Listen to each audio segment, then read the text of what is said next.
Hello students, कैसे हैं आप लोग। मैं समझता हूं कि आपके एग्ज़ाम की तैयारी ठीक ठाक चल रही होगी। जैसा कि आपका 7 मई को नीट का एग्ज़ाम है, उसके लिए आपको बेस्ट ऑफ लक और ध्यान से पढ़ते रहिएगा बच्चों। देखिए ध्यान से स्टूडेंट्स, आपने देखा होगा कि लास्ट टर्न पे हमने आपका सॉल्यूशन चैप्टर फिनिश कर दिया।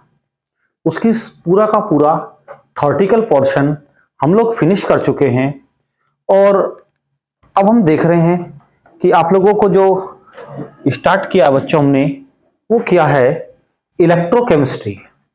इलेक्ट्रोकेमिस्ट्री पढ़ाएंगे हम आपको। सेकंड चैप्टर हमने आपका इलेक्ट्रोकेमिस्ट्री स्टार्ट कर दिया है बच्चों, ठीक है ना। तो देखिए ध्यान से, सबसे पहले हम आपको स्टार्ट करते एक न्यू चैप्टर इलेक्ट्रोकेमिस्ट्री। देखिएगा, बहुत इंपॉर्टेंट चैप्टर है इलेक्ट्रोकेमिस्ट्री। इलेक्ट्रोकेमिस्ट्री ये चैप्टर हम आपका स्टार्ट करेंगे बच्चों, ठीक है ना। इलेक्ट्रोकेमिस्ट्री, देखिए सबसे बड़ी बात यह है, इलेक्ट्रोकेमिस्ट्री चैप्टर में बच्चे घबराते बहुत हैं कि इसके न्यूमेरिकल्स को देख के घबराने लगते हैं। बड़े बड़े कॉन्सेप्ट होते हैं और इसको पढ़ते समय बड़े टेंशन्स में रहते हैं।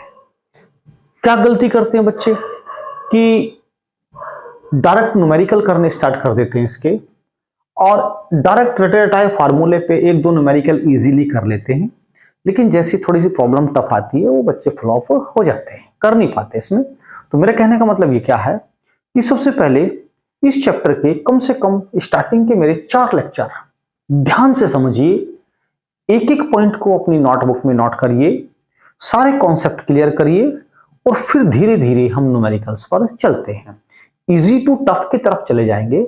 जैसा कि आपने लास्ट चैप्टर में देखा, सॉल्यूशन में मैंने आपको लगभग 150 से 200 ऑब्जेक्टिव टाइप क्वेश्चंस इजीली करा दिए और आपके चैप्टर भी स्ट्रांग हो गया। तो चलते हैं, आज हम स्टार्ट करते हैं इलेक्ट्रोकेमिस्ट्री। देखिए बच्चों, सिंपल सी बात है, हमें इलेक्ट्रो का मतलब क्या आप सब जानते हैं। इलेक्ट्रिक करंट, क्लियर, या इलेक्ट्रिक एनर्जी भी कह सकते हैं आप। केमिस्ट्री का मतलब कोई केमिकल चेंजेस होंगे, कोई केमिकल चेंजेस होंगे, जाहिर सी बात है इसमें, यानी कि इलेक्ट्रिक करंट से कोई केमिकल चेंजेस होंगे। अगर हम इलेक्ट्रिक करंट फ्लो करें किसी सेल में तो उसमें कुछ केमिकल चेंजेस होते हैं। तो इन दोनों को मिलाकर, इलेक्ट्रिक करंट को मिलाकर और केमिकल चेंजेस को मिलाकर केमिस्ट्री की एक ब्रांच बना दी, जिसको बोल दिया इलेक्ट्रोकेमिस्ट्री। यानी कि इलेक्ट्रिक करंट और केमिकल चेंजेस का एक कॉम्बिनेशन हो गया इलेक्ट्रोकेमिस्ट्री। बच्चों बात क्लियर। देखिए ध्यान से, अब हमें आज एक्चुअल में क्या है, इसमें हमें एक बहुत महत्वपूर्ण टॉपिक पढ़ना है जिसको हम कहते हैं इलेक्ट्रोकेमिकल सेल। क्या कहते हैं बच्चों? इलेक्ट्रोकेमिकल सेल, या इसको हम वोल्टिक सेल भी कह सकते हैं। क्या कह सकते हैं? Voltaic cell. Electrochemical cell voltaic cell का एक एग्जांपल होता है जैसे डेनियल सेल। यानी कि डेनियल सेल के रेफरेंस में हम आपको डेनियल सेल का एग्जांपल लेकर हम आपको इलेक्ट्रोकेमिकल सेल या वोल्टिक सेल, ठीक है ना, या गैल्वेनिक सेल, इसको हम स्टडी करेंगे आज। बहुत महत्वपूर्ण टॉपिक है, एग्जाम में जरूर क्वेश्चन आता है, न्यूमेरिकल्स इस पे बहुत आते हैं। एक एक कॉन्सेप्ट ध्यान से समझेंगे आप। देखिएगा, electrochemical cell, voltaic cell, galvanic cell पे तो हम बाद में चलेंगे। सबसे पहले हम उसके बेसिक्स क्लियर करते हैं।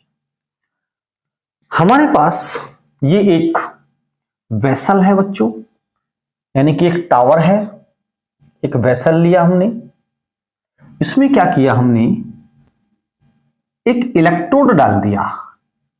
एक इलेक्ट्रोड डाल दिया, मान लो हमने कोई Zn का इलेक्ट्रोड डाल दिया, जिंक इलेक्ट्रोड इसमें इंट्रोड्यूस हमने कर दिया। इलेक्ट्रोड का मतलब, जब भी बच्चों मैं इलेक्ट्रोड की बात करूं तो आप समझ जाइए कि मैं कैथोड एनोड दोनों को कंबाइंडली बोल रहा हूं। कैथोड और एनोड दोनों को कंबाइंडली बोल रहा हूं। डिटेल में हम आगे डिस्कस करेंगे। यानी कि हम कह सकते हैं इलेक्ट्रोड को हम कंबाइंडली आपसे क्या कह रहे हैं, कि हम कह रहे हैं आपसे this is cathode and also anode. Cathode और एनोड बच्चों, ठीक है। देखते रहिए आप ध्यान से, समझते रहिए। कोई भी प्रॉब्लम हो आप ऐसे डिस्कस जरूर करिएगा बच्चों, ठीक है ना। कोई ऐसी घबराने वाली बात इसमें नहीं है, इतनी बड़ी कोई रॉकेट साइंस नहीं है, इजीली समझ में आ जाएगा। आज हम लेके चले 10 से 15 लेक्चर मिलेंगे आपको, तसल्ली से पढ़िए। अब हमने ये जिंक इलेक्ट्रोड लिया, जिंक रोड भी कह सकते हैं इसको, जिंक रोड भी कह सकते हैं। इसमें हमने एक इलेक्ट्रोलाइट ले लिया बच्चों, एक इलेक्ट्रोलाइट लिया। अब ये इलेक्ट्रोलाइट हमने कॉपर सल्फेट लिया, क्या लिया? कॉपर सल्फेट, ठीक है। कॉपर सल्फेट हमने इसमें एक इलेक्ट्रोलाइट ले लिया, CuSO4।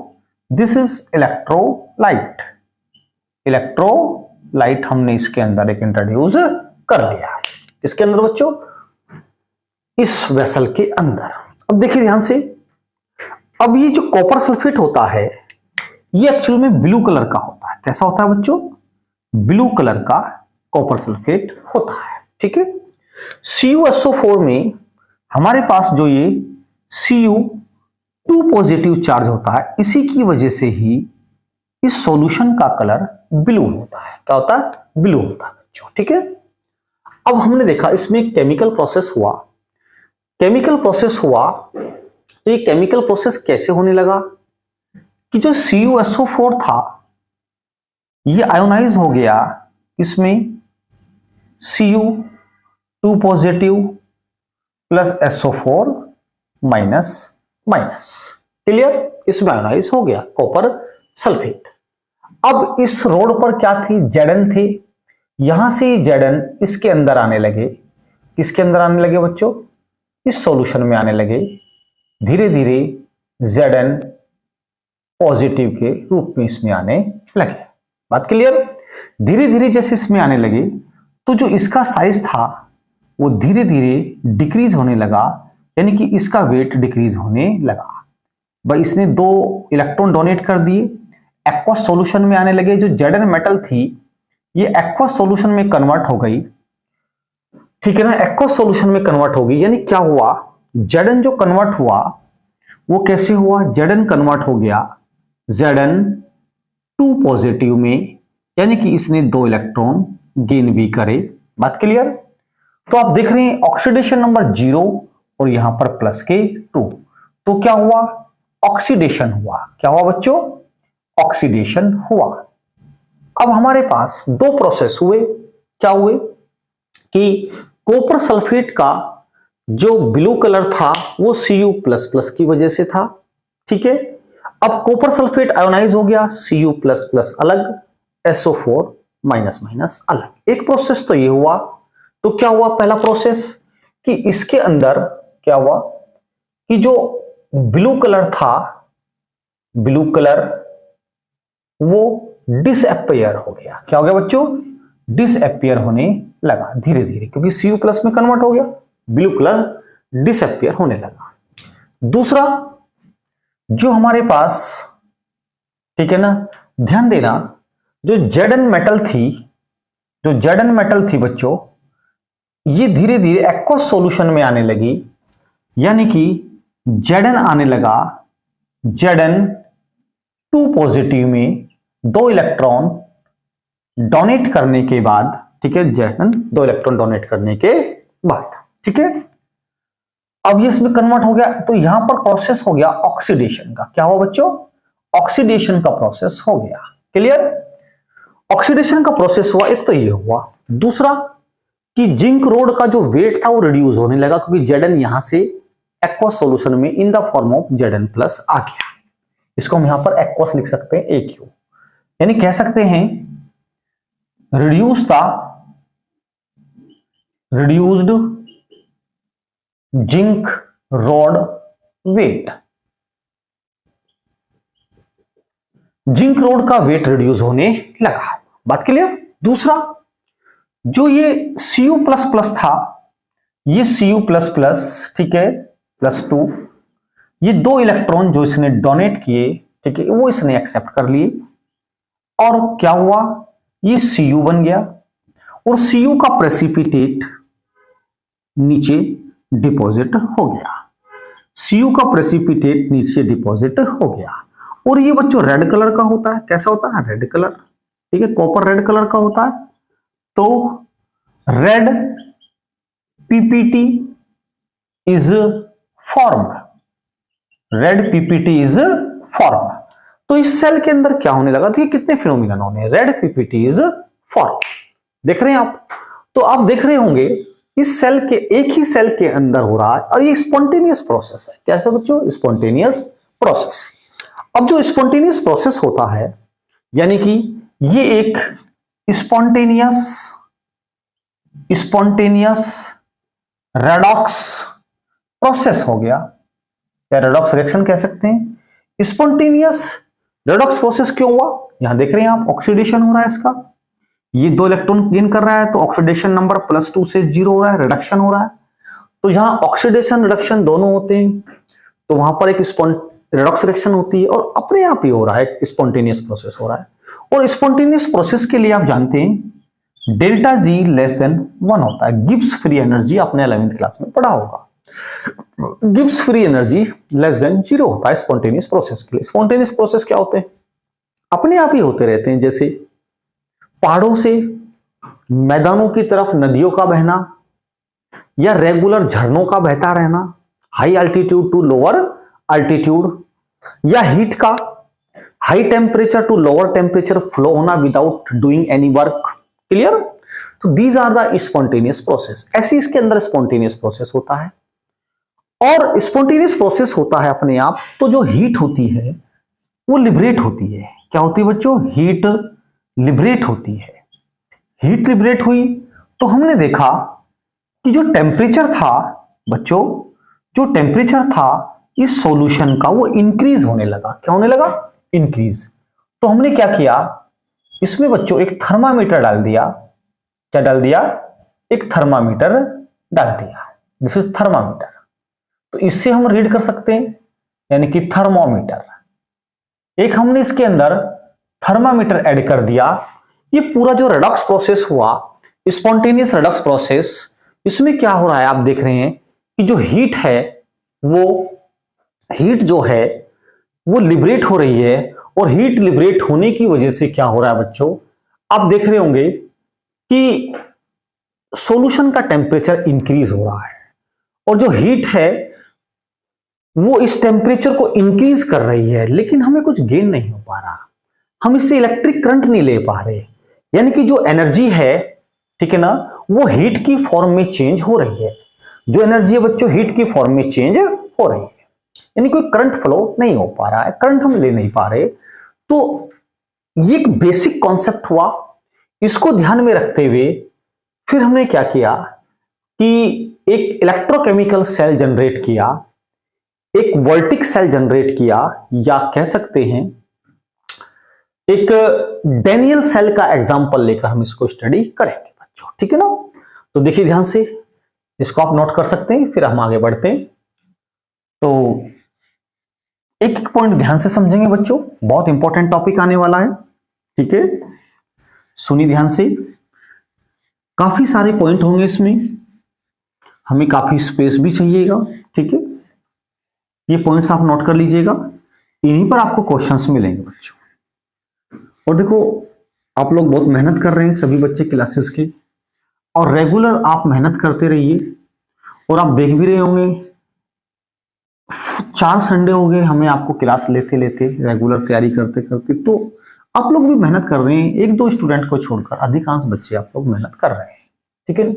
और जो बच्चे मेरे पास नहीं आ सकते, जो सिर्फ वीडियो से ही काम चला रहे हैं, तो वो भी कोई क्वेरी हो तो मेरे से डायरेक्ट फोन पे भी कांटेक्ट कर सकते हैं, कोई ऐसी बात नहीं है बच्चों। तो देखिए ध्यान से, हम लोग अब स्टडी करेंगे बच्चों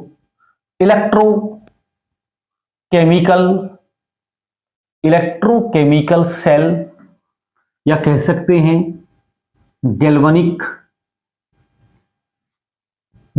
सेल, या इसको हम वोल्टा या वोल्टिक सेल भी कहते हैं, वोल्टिक सेल। अब हम एग्जांपल लेंगे डेनियल सेल से। किससे पढ़ेंगे बच्चों? डेनियल सेल से। आपके एग्जाम में दिया है डेनियल सेल, या इसको हम ZnCu सेल भी बोल देते हैं, देखिए न्यूमेरिकल तो बहुत सारे सेल्स पर हैं, जिंक कैडमियम सेल पर भी हैं, निकिल कैडमियम सेल पर भी हैं, निकिल लेड सेल पर भी हैं। तो न्यूमेरिकल प्रॉब्लम तो किसी भी सेल पर आ सकती है, लेकिन बेसिक कॉन्सेप्ट यही है जो एनसीईआरटी में एक्सप्लेन है, जो डिटेल में एक्सप्लेनेशन है, और कभी कभी 3 to 5 मार्क्स का यही आ जाता है एग्जाम में बच्चों, ठीक है ना। तो इसको ही हम एक्सप्लेन करेंगे आज। देखिए ध्यान से, हमारे पास एक वेसल ही है बच्चों, ध्यान से समझते रहना, थोड़ा छोटा बना रहा हूं मैं क्योंकि कुछ लिखना भी पड़ेगा हमें इस पर। एक हमने वेसल ये लिया, एक वेसल बच्चों ये ले लिया, ठीक है। 2 वेसल ले लिए, कह दो कि हमने 2 कनस्तर ले लिए एक सिंपल लैंग्वेज में, ठीक है ना। 2 वेसल लिए। अब हमने क्या किया बच्चों, इसके वेसल के अंदर सिंपल, ठीक है जी, यहां पर हमने क्या किया, एक जिंक का इलेक्ट्रोड लिया, जिंक इलेक्ट्रोड, Zn इलेक्ट्रोड,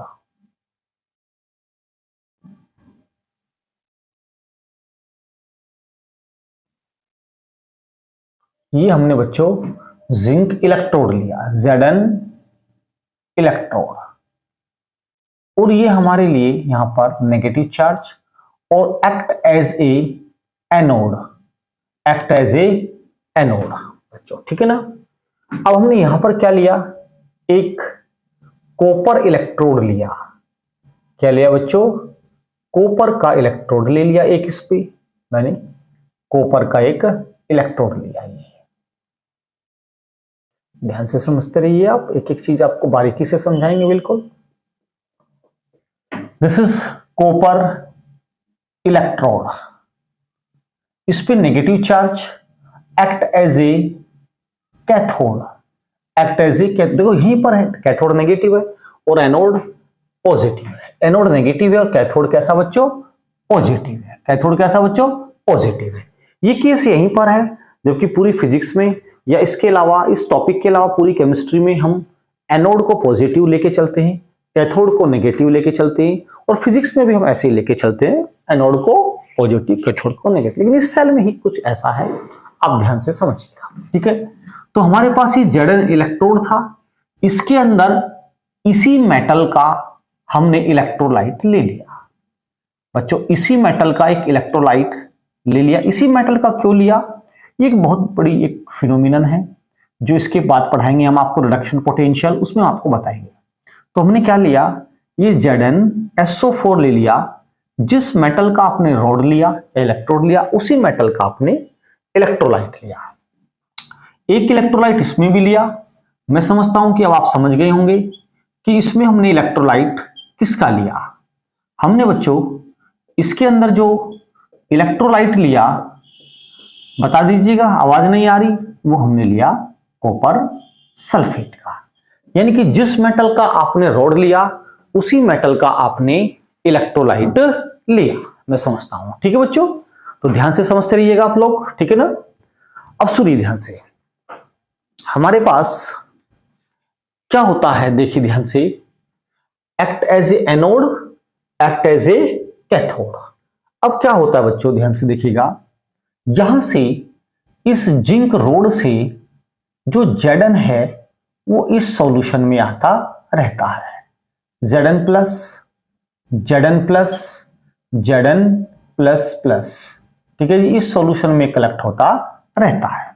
ये ZnSO4 आयोनाइज होता है बच्चों, ZnSO4 किसमें, Zn2 positive plus SO4 minus minus, ठीक है ना।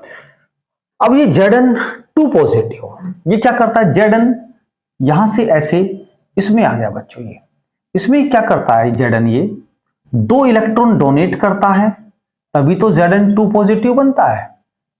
2 इलेक्ट्रॉन इसने डोनेट कर दिए। अब ये जो 2 इलेक्ट्रॉन इसके अंदर सॉल्यूशन के अंदर इसने डोनेट ये कर दिए, तो ये 2 इलेक्ट्रॉन इस रोड पर कलेक्ट हो जाते हैं, इस रोड पर इलेक्ट्रॉन कलेक्ट हो जाते हैं, यानी कि इलेक्ट्रॉन की अमाउंट इस रोड पर बहुत इंक्रीज हो जाती है, और इसके अंदर Zn++ आ रहे हैं और इसके अंदर इस रोड पर इलेक्ट्रॉनों की एक अमाउंट बढ़ती जा रही है बच्चों। क्लियर? अब क्या होता है, इसका रिलेशन हमने क्या किया, एक एमीटर से कर दिया। किससे कर दिया बच्चों? एमीटर से कर दिया, जो करंट को बताएगा, जो डिफ्लेक्शन बताएगा इसमें कि डिफ्लेक्शन कितना हो रहा है। एमीटर से इसका एक कांटेक्ट कर दिया, ठीक है ना। तो इलेक्ट्रॉनों का फ्लो इधर होने लगा, इन दो इलेक्ट्रॉनों का फ्लो इधर होने लगा। ये दो इस पे इलेक्ट्रॉनों का डिपोजिशन हो गया, तो ये दो इलेक्ट्रॉन इधर आ रहे हैं, दो इलेक्ट्रॉन इधर आ रहे हैं बच्चों, तो दो इलेक्ट्रॉन इधर आ रहे हैं। और जैसे जैसे दो इलेक्ट्रॉन इधर आते हैं, तो कहने का मतलब क्या है कि जब जैसे जैसे इलेक्ट्रॉन इस पर आते हैं, इस सॉल्यूशन के अंदर क्या है बच्चों, CuSO4 is equal to Cu++ plus SO4 minus. तो इसके अंदर क्या है, Cu++ है, यानी कि 2+ है। तो ये Cu++, इसके पास इलेक्ट्रॉनों की डेफिशिएंसी है। अब इसके पास ये दो इलेक्ट्रॉन आ गए, इसके पास इलेक्ट्रॉनों का डिपोजिशन होने लगा, तो ये एकदम Cu2++, इससे दो इलेक्ट्रॉन गेन करने के बाद इससे चिपक गए, इससे डिपॉजिट होते चले गए। ये कॉपर इससे डिपॉजिट, यानी कि सॉल्यूशन में से जो कॉपर था वो इसके ऊपर डिपॉजिट होता चला गया। और देखिएगा ये जो कॉपर का इलेक्ट्रोड था ये थिक होता चला गया, यानी कि इसका साइज बढ़ गया, ये थिक हो गया। और जब यहां से Zn इस सॉल्यूशन के अंदर in the form of Zn++ आ रहा था, तो धीरे धीरे ये रोड बच्चों थिन होती चली गई, ये रोड थिन होती चली गई। बात क्लियर? थिन होती चली गई। अब जैसे दो इलेक्ट्रॉन यहां पर आए, इस कॉपर ने एकदम जंप मारी, इलेक्ट्रॉन गेन किए और इससे चिपक गए। बात समझ में आती है? ये प्रोसेस चलता रहा, लेकिन थोड़ी देर बाद देखिए यहां पर क्या हुआ, ऑक्सीडेशन हुआ। क्या हुआ बच्चों? ऑक्सीडेशन प्रोसेस हुआ, ऑक्सीडेशन प्रोसेस हुआ बच्चों। बात क्लियर? यहां पर क्या हुआ, यहां पर रिडक्शन प्रोसेस हुआ। क्यों? इन Cu2+ ने क्या किया, दो इलेक्ट्रॉन गेन किए, ये दो इलेक्ट्रॉन गेन कर लिए और न्यूट्रलाइज होकर उस पर चिपक गया, ठीक है ना। ये क्या हो गया बच्चों? रिडक्शन हो गया। क्या हो गया? रिडक्शन हो गया। और यहां पर क्या हुआ? ऑक्सीडेशन हो गया। बात क्लियर? अब सुनिए ध्यान से, हम लोग चीज को समझते हैं कि इस वाले लेफ्ट वाले पोर्शन को, लेफ्ट में ऑक्सीडेशन होता है। क्या होता है बच्चों? लेफ्ट में ऑक्सीडेशन होता है। तो इसको हम कह सकते हैं, इधर वाले पोर्शन को ऑक्सीडेशन, ध्यान से समझना, जगह थोड़ी कम है, मैं ZnSO4 को यहां लिख देता हूं बच्चों, ZnSO4 को यहां लिख देता हूं, तो यहां थोड़ी जगह बन गई। अब समझ लीजिएगा, तो देखिए ये क्या, इसको हम क्या कह सकते हैं, ऑक्सीडेशन हुआ, oxidation half cell, oxidation half cell कह सकते हैं हम इसको। दूसरा हम इसको क्या कह सकते हैं बच्चों, एनोड हाफ सेल। क्या कह सकते हैं? Anode half cell, anode half cell बोल सकते हैं इसको हम। ये ध्यान से समझना, क्वेश्चन आएंगे इस पर। तीसरा ये नेगेटिव है, तो इसको हम नेगेटिव हाफ सेल भी कह सकते हैं, नेगेटिव हाफ सेल भी कह सकते हैं। क्लियर? बात समझ में आती है? तो देखिएगा हाफ सेल को हम कैसे दिखाएंगे, ये Zn से Zn2+ बना, Zn से बना Zn2+। क्लियर? तो जो हमने एक टेढ़ी लाइन खींची एक, ठीक है ना, इसको बोलते हैं हाफ सेल। क्या बोलते हैं? Half cell. तो हाफ सेल को हम रिप्रेजेंट कर रहे हैं ऐसे। बात क्लियर? समझ में आ गया? देखिए इसका समझने का तरीका होता है, ऑक्सीडेशन हाफ सेल बोली, एक वर्ड याद रखिए आप, LON, LOAN। इसको हम, एक नाम और भी आ गया बच्चों, देखिएगा इसको लेफ्ट हाफ सेल भी कह सकते हैं, लेफ्ट हाफ सेल भी कह सकते हैं। इन पे किसी हर क्वेश्चन में दिया होता है oxidation half cell, anode half cell और लेफ्ट हाफ सेल। नेगेटिव तो कम दिया होता है, लेकिन इन पे बहुत ज्यादा होता है बच्चों, ठीक है ना। इन पे नेगेटिव हाफ सेल, इस पे क्वेश्चन कम होते हैं, लेकिन 3 पॉइंटों पे बहुत ज्यादा क्वेश्चंस होते हैं। क्लियर? अब देखिए एक शब्द समझिए, लॉन, LOAN का मतलब क्या होता है कि लेफ्ट साइड, लेफ्ट मतलब ये। क्लियर? लेफ्ट पे क्या हो रहा है बच्चों? ऑक्सीडेशन हो रहा है। क्या हो रहा है? ऑक्सीडेशन ऑक्सीडेशन हो रहा है। लेफ्ट में क्या हो रहा है? ऑक्सीडेशन हो रहा है। समझ रहे हैं आप? एक वर्ड याद रखिए आप, ऑक्सीडेशन हो रहा है। और ऑक्सीडेशन कहां हो रहा है? जरा यार ये भी तो समझो, एनोड पर हो रहा है। किस पर हो रहा है? एनोड पर हो रहा है। किस पर हो रहा है बच्चों? लेफ्ट साइड में हो रहा है, ऑक्सीडेशन हो रहा है। और किस पर हो रहा है? एनोड पर। और एनोड पर कौन सा चार्ज? नेगेटिव। एनोड पर बच्चों कौन सा चार्ज? नेगेटिव। क्लियर? कितना आसान है। कभी कभी यही आता है कि ऑक्सीडेशन कहां हो रहा है? Cathode anode. बच्चा कंफ्यूज, ज्यादा पढ़ने के बावजूद कंफ्यूज हो जाता है। सिंपल, ये वर्ड याद रखिए, एनोड पे हो रहा है। लेफ्ट हाफ सेल न्यूमेरिकल आते हैं। नेगेटिव चार्ज कहां लेते हैं इसमें? हम डेनियल सेल में एनोड पर लेते हैं। बात क्लियर हो गई? तो मैं समझता हूं ये समझ गए होंगे आप लोग। ऑक्सीडेशन किस पर हो रहा है? एनोड पर। क्लियर? अब यहां से ये डिसॉल्व होकर इसमें आता रहता है। अब देखिए कंडीशन क्या बनती है बच्चों। अब जैसे Zn यहां से इसमें आ रहा है, तो इस सॉल्यूशन के अंदर क्या हो रहा है बेटा? Zn पॉजिटिव की 2 पॉजिटिव की कंसंट्रेशन बहुत बढ़ती जा रही है। Zn2 पॉजिटिव की कंसंट्रेशन बहुत बढ़ती जा रही है। बढ़ गई Zn2 पॉजिटिव, भर गए इस सॉल्यूशन के अंदर। जब भर गए इस सॉल्यूशन के अंदर तो Zn बहुत ज्यादा हो गया। Zn बहुत ज्यादा हो गया तो ये इलेक्ट्रॉन को जाने नहीं देते। आप ये इलेक्ट्रॉन को खींचते हैं, इलेक्ट्रॉन की मोबिलिटी को ये रोक देते हैं। अब इलेक्ट्रॉन को जाने नहीं देंगे बच्चों। क्लियर? यहां क्या हुआ इस सॉल्यूशन में कि कॉपर ने जितने कॉपर सारा जाके यहां डिपॉजिट हो गया। भाई ये तो इसकी मोलर कंसंट्रेशन तो मान ली 1m थी कॉपर सल्फेट की, उसमें इतना ही कॉपर इतना ही SO4, दोनों की स्टिचोमेट्री बराबर। अब यहां जब कॉपर पूरा इस पे चला गया तो इसके अंदर बच्चों क्या हुआ? SO4 minus minus, SO4 minus minus, SO4 minus minus, SO4 minus minus, SO4 minus minus, SO4 minus minus, SO4 minus minus, ये SO4 माइनस माइनस, ये SO4 माइनस माइनस, ये कंसंट्रेशन बढ़ गई। इधर नेगेटिव बढ़ता चला गया, इधर पॉजिटिव बढ़ गया। सॉल्यूशन के अंदर क्या होगा? इधर पॉजिटिव बहुत ज्यादा हो गया, इधर नेगेटिव बहुत ज्यादा हो गया। तो क्या होगा कि इलेक्ट्रिकल न्यूट्रलिटी डिस्टर्ब हो गई। क्या होगी बच्चों? इलेक्ट्रिकल न्यूट्रलिटी बहुत ज्यादा डिस्टर्ब होगी। इधर से Zn2 पॉजिटिव इलेक्ट्रॉन जाने नहीं दे रहा। बात समझ में आ रही है? क्योंकि Zn2 पॉजिटिव इलेक्ट्रॉन पर अट्रैक्शन का फोर्स लगाता है, प्लस माइनस के बीच में अट्रैक्शन का फोर्स होता है, तो ये इलेक्ट्रॉन को जाने नहीं दे रहा।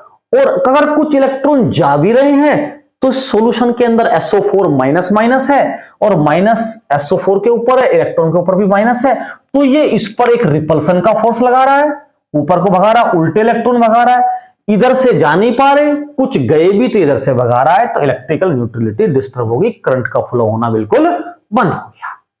अब इस प्रॉब्लम को सोल्व करने के लिए क्या हुआ? कुछ तो करना पड़ेगा। हमने क्या किया? एक यू शेप एक ट्यूब ली। क्या ली बच्चों? एक यू शेप एक हमने ट्यूब ले ली। यू ट्यूब कह सकते हैं, वो वाली यू ट्यूब नहीं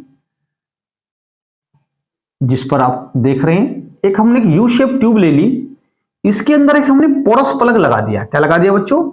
पोरस प्लग। पोरस प्लग का मतलब किसी फोम वगैरह की कॉर्क वगैरह लगा दी।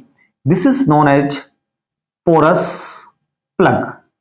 ये एक हमने इसके अंदर पोरस प्लग इंट्रोड्यूस कर दिया। क्लियर? अब इस यू ट्यूब की एक स्ट्रक्चर में, इस यू ट्यूब में क्या हो रहा है? हम देख रहे हैं कि एक हम इलेक्ट्रोलाइट लेंगे। क्या लेंगे बच्चों? इसमें का हम एक इलेक्ट्रोलाइट लेंगे। ठीक है, देखते हैं क्या इलेक्ट्रोलाइट लेते हैं हम इसके अंदर। इसके सॉल्यूशन के अकॉर्डिंग ही हमें इसके अंदर इलेक्ट्रोलाइट लेना पड़ता है। तो देखिए मैं बताता हूं, इसके अंदर हम KCl ले सकते हैं, इसके अंदर हम KNO3 ले सकते हैं, इसके अंदर हम NH4NO3 भी ले सकते हैं। और कैसे लेते हैं? हमारे पास एक पाउडर होता है जिसको हम बोलते हैं अगार अगार। अगार अगार एक पाउडर होता है बच्चों, अगार अगार। अब आप कहोगे सर ये पाउडर क्या होता है? ये पाउडर क्या होता है? इसका एक पेस्ट बना लेते हैं, मॉइस्ट पेस्ट बनता है। उसके अंदर मान लिया हमने KCl को मिक्स कर लिया, तो KCl की जो होती है एक एक्वा सॉल्यूशन टाइप बन जाता है, सेमी सॉलिड, एक सेमी सॉलिड सॉल्यूशन बन जाता है, सेमी सॉलिड सॉल्यूशन बन जाता है। उसके अंदर KCl मिक्स हो जाता है। तो KCl किस में ब्रेक होता है? K+ में और Cl- में ब्रेक होता है और इनके आयंस की मोबिलिटी बढ़ जाती है। अगर अगर मैं बता देता हूं आपको, क्योंकि मैं एक नीट का स्टूडेंट रहा हूं, यानी कि हमारे टाइम में तो नीट नहीं होता था, सीपीएमटी होता था, कंबाइंड प्री मेडिकल टेस्ट। उसके बाद बच्चों पीएमटी हो गया, प्री मेडिकल टेस्ट। उसके बाद बच्चों आज के टाइम पे नीट हो गया। हमारे टाइम में तो बच्चों 1200 नंबर का एग्जाम होता था, फिर एक बार 800 का होने लगा, फिर अब तो खैर आपको मालूम ही है कितने का एग्जाम होता है। ठीक है जी, अब सुनिए ध्यान से। अगार अगार एक एल्गी होती है, क्या होती है? एक एल्गी। ठीक है, एक एल्गी पाउडर होता है, जिलेटिन टाइप का होता है, उसमें मिक्स करके लगा देते हैं। अब हमने क्या किया, ये इसको कहते हैं सॉल्ट ब्रिज। क्या कहते हैं बच्चों? यूट्यूब को पूरे को बोलते हैं सॉल्ट ब्रिज। क्या कहते हैं? Salt bridge. अब इसको उठा के हमने क्या किया, इस सेल के अंदर इंट्रोड्यूस कर दिया। ऐसे इस सेल के अंदर हमने इसको डाल दिया, इस सॉल्ट ब्रिज को। अब देखिएगा एक कनेक्शन जनरेट हो गया। पहले तो करंट फ्लो होना बंद हो गया। दिस इज पोरस प्लग, ये आप समझ रहे हैं, पोरस प्लग, पीपी लिख देता हूं। ये क्या है? इसके अंदर एक सॉल्ट ब्रिज है, मैंने केसीएल ही ले लिया मान लो। दिस इज सॉल्ट ब्रिज, नमक का पुल है ना। केसीएल का मतलब नमक ही होता है। ठीक है जी, जैसे आप पढ़ते हो NaCl, NaCl किसका फॉर्मूला? टेबल साल्ट का। KCl किसका? काले नमक का। तो ये किसमें आयोनाइज हुआ? K प्लस में और Cl माइनस में। अब Cl minus due to the force of attraction इधर आ गया, Cl माइनस, और इस पोरस प्लग से इसके अंदर Cl माइनस फैल गया, और K प्लस इधर आ गया। ठीक है, due to the attraction K plus इसके अंदर आ गया, बहुत सारा K आ गया, इसमें बहुत सारा Cl आ गया। तो इसके पॉजिटिव को इस Cl के नेगेटिव ने न्यूट्रलाइज किया, इसके नेगेटिव को इस K प्लस ने न्यूट्रलाइज किया। तो एक इलेक्ट्रिकल न्यूट्रलिटी मेंटेन हो गई, यानी कि इधर पॉजिटिव कम हो गया, इधर नेगेटिव कम हो गया। जब इधर पॉजिटिव कम हुआ, इधर नेगेटिव कम हुआ, तो क्या हुआ? करंट फिर इलेक्ट्रॉन फिर फ्लो होने लगे, इधर से इलेक्ट्रॉन फ्लो होने लगे, वो एक्सेप्ट करने लगा, और इसके अपोजिट डायरेक्शन में करंट फ्लो होने लगा। बात क्लियर? तो कहने का मतलब मेरा क्या था कि जो ये सॉल्ट ब्रिज था, इसके दो मेन फंक्शन थे। इस पे क्वेश्चन आता है, इसको हम नेक्स्ट लेक्चर में डिटेल में लेंगे। सॉल्ट ब्रिज का जो काम होता है बच्चों, पहला काम होता है इलेक्ट्रिकल न्यूट्रलिटी को मेंटेन करना। पहला वर्क क्या हुआ इसका? इलेक्ट्रिकल न्यूट्रलिटी को मेंटेन करना। आपने देखा भी होगा कि K प्लस Cl माइनस ने, यानी कि Cl माइनस ने इस Zn प्लस को न्यूट्रलाइज किया, और इस K प्लस ने SO4 माइनस माइनस को न्यूट्रलाइज किया। तो जब इलेक्ट्रिकल न्यूट्रलिटी मेंटेन हो गई, तो यहां से इलेक्ट्रॉनों का फ्लो फ्री स्टार्ट हो गया। बात क्लियर? और इधर अपोजिट डायरेक्शन में करंट फ्लो हो गया, क्योंकि इलेक्ट्रॉनों के अपोजिट डायरेक्शन में करंट का फ्लो होता है। दूसरी बात, आपने देखा होगा कि सॉल्ट ब्रिज का जो वर्क हुआ, सॉल्ट ब्रिज का वर्क एक ही हुआ, क्या? इलेक्ट्रिकल न्यूट्रलिटी को मेंटेन करना, पहला पॉइंट। दूसरा पॉइंट कि सॉल्ट ब्रिज जो होता है वो सेल के अंदर ईएमएफ, इलेक्ट्रोमोटिव फोर्स को, ईएमएफ को रेगुलर बनाए रखता है, रेगुलर बनाए रखता है, सेल को इजीली डेड होने नहीं देता, ईएमएफ को बनाए रखता है। नेक्स्ट लेक्चर में हम सॉल्ट ब्रिज को ही डिस्कस करेंगे। अच्छा देखिएगा, ये तो ऑक्सीडेशन सेल बना, यहां पर रिडक्शन सेल बनता है। रिडक्शन कैसे बनता है? Cu प्लस प्लस से गए हम किधर? Cu पर। किस पर बच्चों? Cu पर। यहां पर क्या लिखेंगे? Aqueous solution. क्या बच्चों? एक्वस। यहां पे भी क्या लिखेंगे? Aqueous solution. तो ये क्या है बच्चों? Oxidation half cell. ये क्या है? Reduction half cell. इसको कह सकते हैं कैथोड हाफ सेल, इसको क्या कह सकते हैं? पॉजिटिव हाफ सेल, इसको क्या कह सकते हैं? राइट हाफ सेल, यानी कि इसका अपोजिट कह सकते हैं। मैं दोनों को मिला के आपको एक इस पूरे सेल का रिप्रेजेंटेशन बताता हूं बच्चों। देखिएगा कैसे, यहां बता देता हूं, यहां समझ जाएंगे आप लोग। Zn इक्वल टू, ये half cell, Zn2 positive aqueous solution में। किसमें बच्चों? मान लो कंसंट्रेशन इसकी C1 थी। अब ये क्या है बच्चों? Cu2 पॉजिटिव एक्वस सॉल्यूशन में मान लो कंसंट्रेशन C2 थी। कितनी थी? C2। Half cell Cu। जब दोनों को कंबाइंड किया तो दो वर्टिकल लाइन लगाते हैं बीच में। क्या लगाते हैं बच्चों? Vertical line. इसको सेल बोलते हैं, full cell. This is the cell reaction, यानी कि रेडॉक्स सेल रिएक्शन। क्या बोलते हैं? Redox cell reaction. इसको तो आगे बहुत डिटेल में हम डिस्कस करेंगे। बात समझ में आती है? तो मैं समझता हूं कि बच्चों ये आज का आपका electrochemical cell, galvanic cell, voltaic cell समझ में आया होगा और अच्छा समझ में आया होगा। अगर आपको समझ में अच्छा आया है तो इस वीडियो को जरूर ध्यान दीजिएगा, शेयर कीजिएगा, चैनल को अगर आप नए हैं तो सब्सक्राइब कीजिएगा और लाइक का बटन तो बनता ही है। कुछ अच्छे से कमेंट कीजिएगा अगर आपको एक एक पॉइंट क्लियर हुआ है बच्चों। बात समझ में आती है? और आपने एक बात नोट भी करी होगी, ये चीज भी देखा होगा कि इस वीडियो में आपको कितनी डिटेल बताई गई बच्चों। आई बात समझ में? और इसमें से छोटे छोटे क्वेश्चन जो हम आपके इस कमिंग संडे है, इसमें से कम 3 से 4 क्वेश्चन मैं निकाल लूंगा। उन क्वेश्चंस की वीडियोस मैं सैटरडे में दूंगा आपको। पहले आप इसको ध्यान से समझिए, फिर आप वीडियोस को देखिए जो ऑब्जेक्टिव वीडियो होंगी, फिर देखिए आप एक एक क्वेश्चन ध्यान से करेंगे, दिमाग में बिठा लीजिए। इससे बढ़िया आपको कोई नहीं पढ़ा सकता। आप टॉप 10 टीचर्स ऑफ इंडिया उनकी वीडियो स्टडी कीजिएगा। मैं पे विश्वास मत करो, आप टॉप 10 टीचर्स ऑफ इंडिया को सर्च कीजिएगा। उस पे जो आपको टॉप 3 दिखाई दें उनके इलेक्ट्रोकेमिकल सेल को देखिएगा, फिर मेरे को देखिएगा, कंपैरिजन करिएगा, पॉइंट्स देखिए कितने निकाल के लाया हूं, समझना देखिए कैसा लेके आया हूं, और फिर तब इसको आप फॉलो कीजिएगा अगर पसंद आता। नहीं तो चैनल से अनसब्सक्राइब कर दीजिए आप, कोई दिक्कत नहीं बेटा, ठीक है ना। तो थैंक यू वेरी मच। कल हम आपको इससे आगे फंक्शन ऑफ साल्ट ब्रिज देंगे, सेल बनाने सिखाएंगे, रिडक्शन पोटेंशियल